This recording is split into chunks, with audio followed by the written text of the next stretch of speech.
I have just got back from the Fujifilm X Summit in Prague, where I was there really to check out the new Fujifilm GFX camera, so a medium format camera, but designed to be compact, lightweight, and really a kind of everyday walk around camera. So we were looking at the GFX100 RF. I had about 3 days and nights as well with the camera, which is fantastic. I took an awful lot of photos, and we'll get onto all of that in a little bit. In this video, I really want to talk about what this camera is really like to shoot with, kind of what I liked, what I didn't like, and some concerns that I know some people have had since it launched. We actually did a short video that came out last week when the camera was actually announced, just going over kind of the key spec.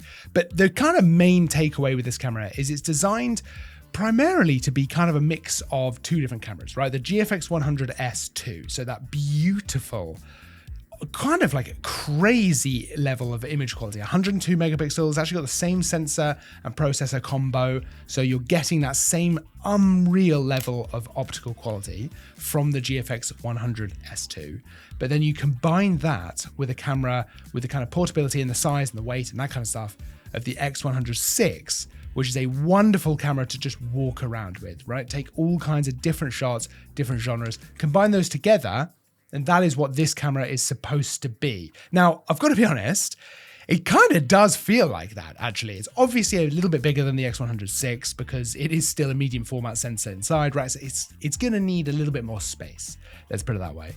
But it is remarkable how quickly you just get used to this thing being around your neck, having it in the hand, walking around all day, all evening as well. I mean, I think I was out most evenings until about midnight, just shooting with this camera because apart from anything else, it's an enormous amount of fun to shoot with this. It's incredibly easy to actually get all kinds of different shots. And we'll get onto that a little bit because I know there were some concerns from some people about how it handles in certain situations. Unfortunately, I've tested it out in as many different scenarios as I possibly can. Now, we're not going to go super spec heavy in this video because I want to really focus on the experience of shooting with it. But just to give you kind of a very brief overview, we're talking about 102 megapixels in the camera, right? So very, very high resolution, which comes into play in a lot of different ways and the way you actually can shoot with the camera, right? We've got a 35mm f4 fixed lens on the front of this, which is the optical quality is beautiful from this lens. It gives you a full frame equivalent focal length of about 28mm, right? Because you're talking about a medium format sensor. Now, there were some concerns about that aperture, f4 being the fastest that you can shoot, and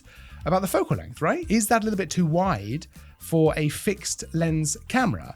And it's a completely valid question. And so I really wanted to test this out in all kinds of different scenarios, but also especially at night. And personally for me, I have found that the performance of this camera, certainly with low light, has been exceptional. I actually could not believe how well it performs. Now that's in a couple of different ways, right? The first one is that the ISO performance is absolutely fantastic. I was able to bump that up, ISO 6400, no problem.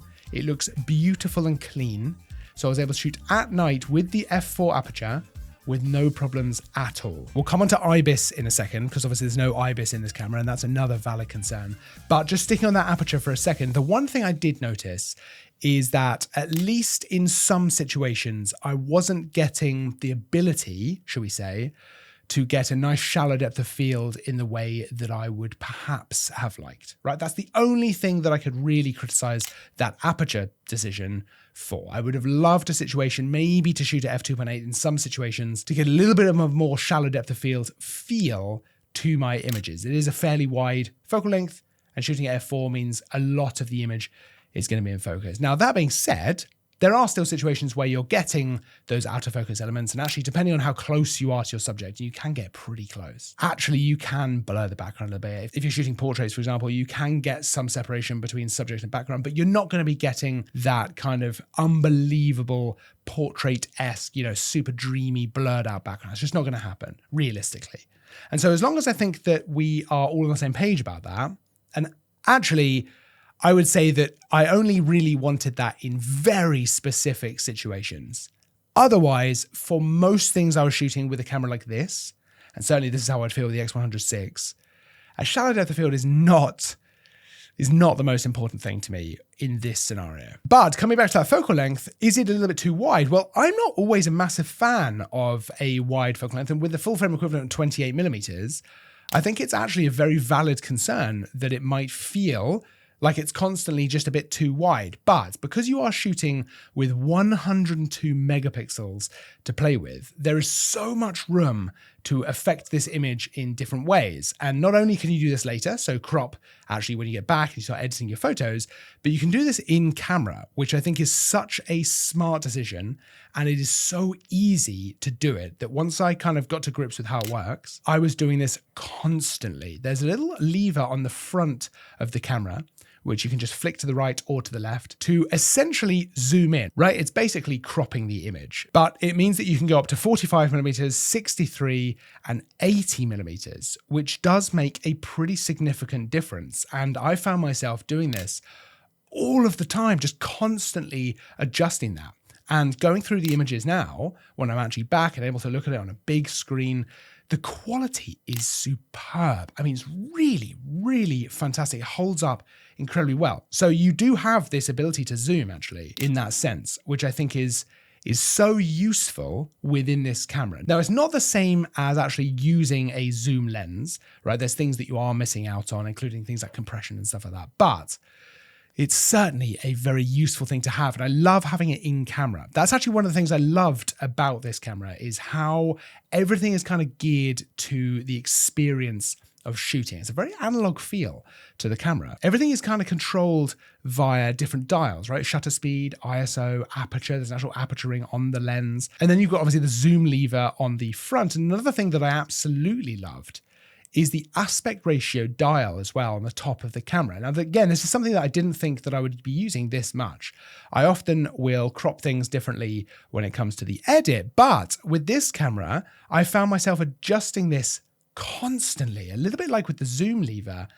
I was constantly changing this aspect ratio. So it means that you get a very different feel for how you want to take these images. Because you've got 102 megapixels to play with, there's so much that you can do with that image. And actually, that's where it being a fairly wide angle focal length becomes a huge advantage, because you can crop in, crop the image in different ways. It actually becomes very useful to have so much resolution, but also a nice wide angle to play with, because there's so much that you can actually do with what you want the final image to look like. Now, another thing that I thought was really quite cool actually is when you're using the zoom lever and when you're using the kind of aspect ratio dial to crop the image in that way, you have the option very easily. Again, there's actually another lever that you can use to turn this feature on or off. You have the option to see the rest of the frame and actually have a white box show you what you're going to be photographing. So you can either have it work that way, or you can actually remove the rest of the frame if you want to only be seeing what you're going to be photographing. Now, that sounds like something that might not be that big of a deal, but actually this can be really, really handy to be able to see at a glance what you're cutting out of the image and what you're leaving in, and what is actually just on the peripheral of the image. Maybe you want to include that. And it just gives you a better idea of kind of what's going on around you. That is a feature that I think works extremely well. And again, it's just another way to kind of set up how you want to shoot. Now, let's talk about another concern that some people have had, which is that this camera does not have any in-body image stabilization at all, which when you combine that with the f4 maximum aperture, right? So that's the fastest it'll shoot. There's some concern, validly, completely validly, about how this is going to perform if you want to bring that shutter speed down. And I get it. I totally get it. That was something that I was a little bit worried about as well, which is why I specifically wanted to go out and shoot in the dark as much as possible in different situations like that, and absolutely shoot at some slow shutter speeds. Now, for me, I was able to very reliably shoot at about 1/60th of a second without any problems at all. I was just shooting fairly normally, 1/60th of a second, f4, bumping that ISO up, so 3200, 6400, no problems.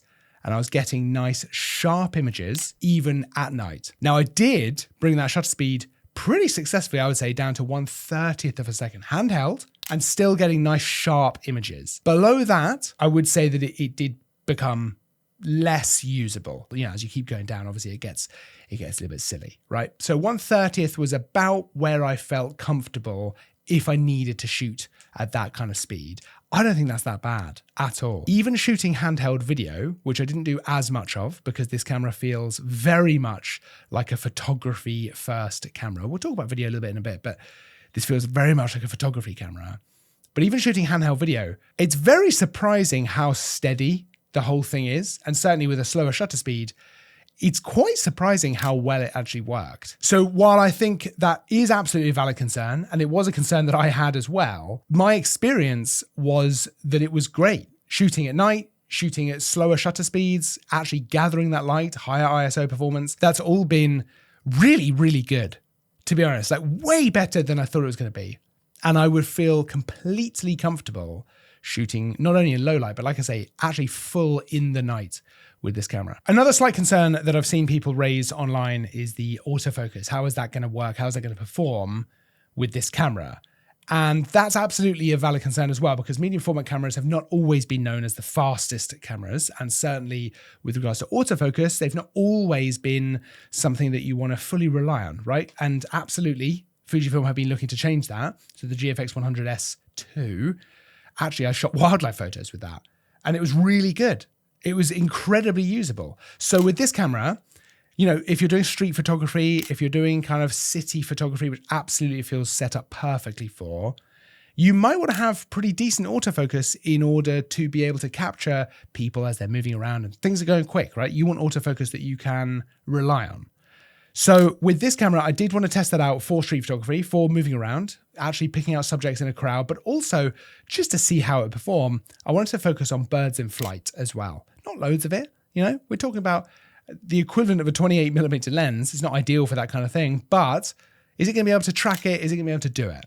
The answer is yes. I don't think I missed a single shot the whole time, and I took over 1,000 photographs. The autofocus, at least for me, was something that I was able to completely forget about because it was just very reliable. Just worked, all good, and I was able to crack on. Shooting portrait photography, it was absolutely able to detect faces, detect eyes, and I had no issues with that whatsoever. So, you know, I get it. If you've used older GFX cameras, I totally get it. But the autofocus has come on so far with these cameras, and with this one, I stopped thinking about it after a while. Now, just to offset this a little bit, because I'm talking a little about things that I really liked, and overall, I would say that I really enjoyed my time with this camera. It was a very interesting camera to use because I had some concerns going in, most, or if not all of which, were completely alleviated, actually, which is really cool. I do have a couple of areas, though, which I didn't love as much, right? So number one is the joystick. It's not a massive problem. It's just a little bit weird. It's just a little bit cumbersome to use, whether you're in the menu or moving the focus point around. It just didn't feel as natural and as tactile as I would have liked. It's not the biggest deal in the world because, you know, you get used to it after a while, but it just didn't feel as nice as I would have liked it to have done. Also, the screen, I found there were a number of situations where I would have loved a more, you know, classic flip out screen because I found myself shooting portrait a lot, way more than actually I traditionally do. And actually, because of the way the screen does flip out, it's not as useful if you're shooting in portrait orientation as opposed to landscape. In landscape orientation, it's pretty useful. But I just have become very used to the fact that a lot of cameras now have a full flip out screen, and it is incredibly handy to use. So I would have loved to have seen that here. Otherwise, though, the screen looks good, right? It does look really good. And the EVF looks really nice as well. It's a 5.76 million dots. So it's not the highest resolution we've ever seen, but it absolutely serves the purpose it needs to do. And even in very, very bright sun, the EVF and the screen were both totally usable. One other concern with a camera with this level of resolution is the file sizes. And that is an absolutely valid concern as well. 102 megapixels is huge. It's absolutely huge. And certainly those RAW files are going to come in at about 200 megabytes per photo, which is a lot. I found that I filled up my 128 gigabyte card faster than I got through the battery life on the camera. And, you know, there's two parts to that. Number one is, yes, it's big files, right? I was shooting RAW and JPEG as well, which is perhaps extra file size, which I didn't need to be doing, although it's handy for this. I wanted to compare the JPEGs and the RAWs because It's an interesting thing to do. But on the other hand, the battery life is exceptional. I really got through a lot of shots with this camera using the screen and the EVF on one charge. So it is incredibly usable in that sense. I mean, we are talking probably about 1,000 photos before I had to swap to a new battery. And realistically, we are talking most of an afternoon, an evening, all the way up to about midnight, and then most of the following day from about 9 a.m. through to about 4:30. That was one charge. That's a huge amount of time. So many photos that were taken before I even had to start thinking, do you know what? I'm going to need another battery or to charge this up. So the battery life is fantastic. The file sizes are something to just be aware of. But I think if you're going to buy a camera with a 102 megapixel resolution, I think you know the file sizes are going to be, they're going to be pretty big. You're using SD cards with this, so it's fairly straightforward these days to get a massive storage size for an SD card. You know, I've got 128 gigabyte card, it was fine, 256 gigabyte card. You're going to be fine. You're going to be absolutely fine. You've got 2 slots as well in the camera, so you are absolutely going to be fine. Of course, you've got all the nice other things that come along with having a Fujifilm camera. So things like the film simulations, which I found myself using constantly. You know, they're so fun to play around with. Things like the Acros black and white. I mean, it's just a very beautiful way to shoot. And it's very difficult to force yourself not to shoot in that mode. Even things like Vivid and Reala Ace, there's loads of really nice ways to shoot with the film simulations on this camera. I'm a huge fan of that. You know, it's always fun, any Fujifilm camera, but I really, really enjoyed my time using those here. I did mention as well, this obviously has some video capability. It feels like a photography camera, 100%, but there's certainly some video capability here. So 4K up to 30 frames a second, 422 10-bit in camera. You've got things like F-Log 2 as well. But like I say, realistically, for me, this is a stills camera and a very, very nice one as well. There's a lot, I think, to really like about this camera. I think it's a really interesting addition to the GFX range. Yeah, it's not a cheap camera, but you are getting such exceptional image quality from something like this. And now in a body that feels, I mean, I really like the GFX100S too, right? That felt like one of the first medium format or large format, which Fujifilm call it, cameras that you could genuinely take out and about, you know, and hence why we shot wildlife stuff with it, because that's not something you traditionally think about doing with a camera like that. And this camera feels like just another step into a world where you could take a medium format camera out to do street photography, and you know, and it's fun and it's easy and it's straightforward, and you don't have a whole bag full of stuff, and it's just nice. There absolutely have been some valid concerns about it, but hopefully I've addressed most of those. There might be something glaring that I've completely forgotten about. But if you have any other thoughts about this, I'd love to know them down in the comments. You know, we've talked about autofocus, IBIS, f4 aperture. I'd love to know if there's anything else that really sticks out to you as a potential issue, or if there's anything that particularly excites you about this camera. Let me know in the comments, because I think that's super interesting and I'd love to hear about that. Otherwise, I'd love to just know your thoughts in general. Is this a camera that excites you? Is this a camera that you could see yourself getting? Let me know, because I think that's super fun. You can check out the full spec, everything you want to know about the camera, by following the link down in the description to go and see it over at parcameras.com. Don't forget to like and subscribe. There's new stuff all the time. I'll see you in the next video. But until then, as always, thanks for watching.